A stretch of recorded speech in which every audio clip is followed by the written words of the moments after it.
तो hi guys, हमने previous video में जो है बातचीत किया था फ्रेश और ओरिजिनल जोन के बारे में। और उस फ्रेश और ओरिजिनल जोन में हमने ये भी कहा था, समझा था कि ये फ्रेश जोन ऐसा सप्लाई और डिमांड जोन है जहाँ पे डिमांड एरिया है, जहाँ पे कोई भी टेस्ट जो है अभी तक हुआ नहीं है।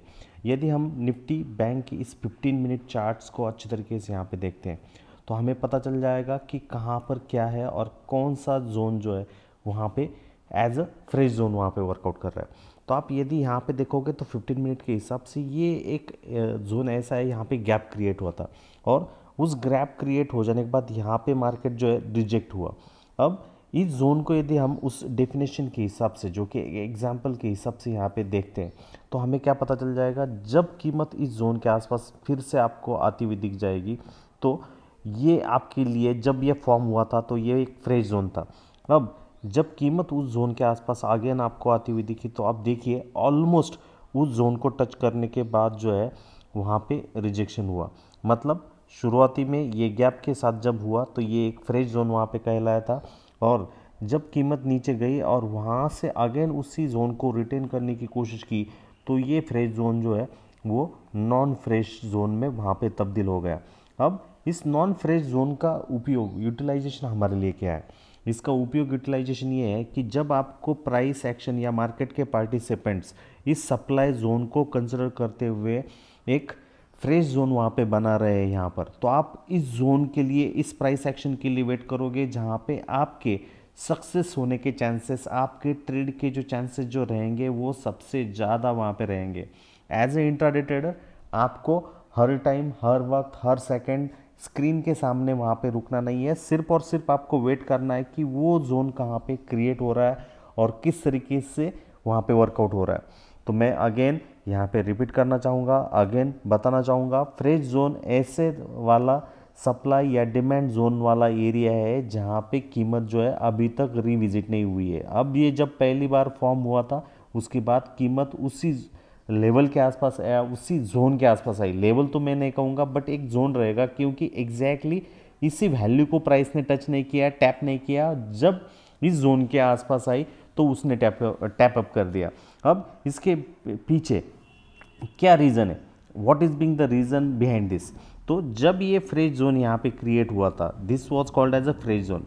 तो इस फ्रेश जोन के आसपास जो है बहुत सारी ऑर्डर्स वहाँ पे पेंडिंग रहेगी, और जब वो पेंडिंग ऑर्डर्स फिल होने के लिए, जो कि इंस्टीट्यूशंस, म्यूचुअल फंड्स या हेज फंड्स या इंस्टीट्यूशंस द्वारा वहाँ पे पेंडिंग ऑर्डर्स है, उन ऑर्डर्स को फिल करने के लिए जो है प्राइस अगेन वहाँ पे आएगी। और यदि आप उनके साथ उसको उनके साथ आपकी order either limit order place कर जाते हो, या दूसरा जो टाइप है जो कि मार्केट ऑर्डर वहाँ पे प्लेस कर जाते हो, तो आपके सक्सेस होने के चांसेस जो है वो सबसे ज़्यादा रहेंगे। हाँ, इसमें और एक बात यहाँ पे ये भी ध्यान रखनी है कि आपको एक फिक्स स्टॉप लॉस जो है वहाँ पे फॉलोअप करना है, और एक रिस्क रिवॉर्ड वाला जो हिसाब जो है वो इम्पोर्टेंट रहेगा। तीसरी बहुत ही महत्वपूर्ण बात यहाँ पे ये भी है कि आपको संयम जो है इसमें अच्छा तरीके वाला रहना बहुत ही ज़रूरी है, क्योंकि यदि आपने वहाँ पे संयम क्रिएट कर दिया देन ऑब्वियसली आप देख सकते हो जैसे ही उस जोन के आसपास प्राइस ने टैप कर दिया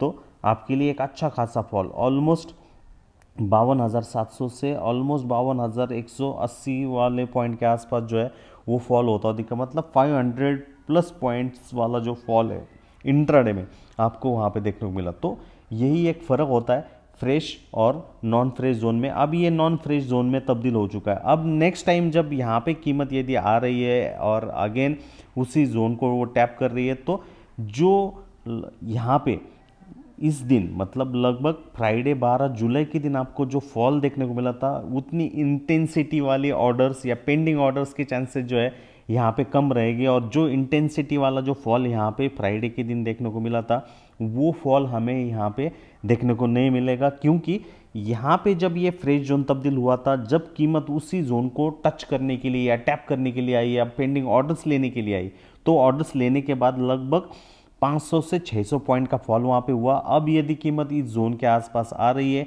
देन अगेन आपको वो चीज़ को ध्यान रखना होगा।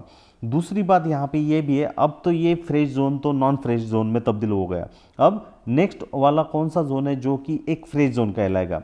तो आपके अंडरस्टैंडिंग के लिए मैं यहाँ पे दिखाना चाहूँगा 15 मिनट के हिसाब से ये वो जोन है जहाँ पे एक फ्रेश जोन क्रिएट हुआ है। बट इस फ्रेश जोन में आपको ये भी ध्यान देना है, क्योंकि जो एग्जाम्पल हमने यहाँ पे लिया था या एग्जाम्पल का हम कंसिडरेशन कर रहे हैं, तो ये फर्स्ट अटेम्प्ट यहाँ पे था जो कि एक फ्रेश जोन का फॉर्मेशन किया था। बट यहाँ पे आप स्ट्रक्चर को अच्छी तरीके से देख सकते हो तो ऑलमोस्ट आपको पता चल जाएगा 15 मिनट के हिसाब से एक साइडवेज था और गैप भी क्रिएशन हुआ था। तो इस फ्रेश जोन के मायने जो है वहाँ पे बहुत ही कम रहेंगे सक्सेसफुल होने के। हाँ, यहाँ पे बहुत सारे इंस्टीट्यूशंस के जो है पेंडिंग ऑर्डर्स वहाँ पे रहेंगे, लार्ज ऑर्डर्स रहेंगे। बट यदि उनकी दिशा में वो एक सप्लाई क्रिएट करने में यदि सक्सेसफुल वहाँ पे होते हैं, देन एंड देन एक अच्छा खासा फॉलो थ्रू निचले स्तरों पर आपको देखने को मिल जाएगा।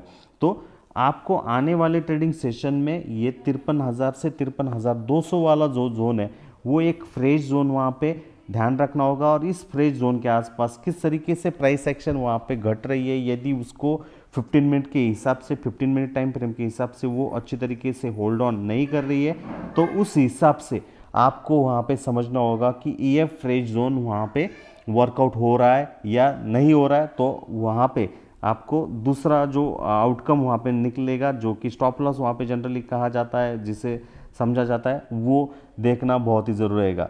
तो ये इस सीरीज़ में फ्रेश जोन और नॉन फ्रेश जोन के सीरीज़ में एक लेक्चर, एक शॉर्ट वाला लेक्चर जो कि आपको समझ में आ जाए लाइव मार्केट के हिसाब से, वो समझाने के लिए ये वीडियो बनाया था। तो कैसा लगा आपको ये वीडियो ज़रूर वहाँ पे मेंशन करिएगा। और दूसरी बात, ये वीडियो सिर्फ और सिर्फ एजुकेशनल पर्पज़ के हिसाब से ही है।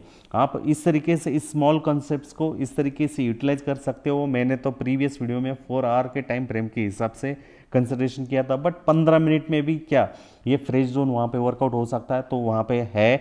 बट उसमें आपको सिर्फ और सिर्फ टाइम देना है। और यदि हम इस फॉल यहाँ पे आपकी ऑर्डर यदि लिमिट ऑर्डर या मार्केट ऑर्डर एग्जीक्यूट हो जाती है, तो फॉल का यदि हम कंसिडरेशन करें तो ऑलमोस्ट 610 पॉइंट के आसपास जो है वो फॉल हमें वर्कआउट होता दिखा। इस पर आपको काम करना होगा। और ये जोन जो है जनरली जब भी आपको सक्सेसफुल रिटेस्ट के लिए प्राइस आती हुई दिख जाती है, तो वो आपके लिए बहुत ही इंपॉर्टेंट स्पॉट है जहाँ पे आपकी हाई प्रोबेबिलिटी होने की चांसेस रहेंगे। प्रोफेशनल ट्रेडर जो है वो हमेशा ऑप्टिमाइज करते हैं उनके ट्रेड एंट्रीज को, सो उनके हायर चांसेस रहे सक्सेसफुल ट्रेड होने के लिए। और ये उसी जोन के लिए वहाँ पे वेट करेंगे, क्योंकि संयम का खेल रहेगा, पेशेंस का खेल रहेगा। और जब उनका क्राइटेरिया मेट हो जाता है कि एक फ्रेश जोन के आसपास कीमत आते हुए रिजेक्ट हो रही है, तो उनके ट्रेड्स को वो इनिशिएट करने में कोई भी दिक्कत या दिरंगाई जो है वहाँ पे करेंगे नहीं।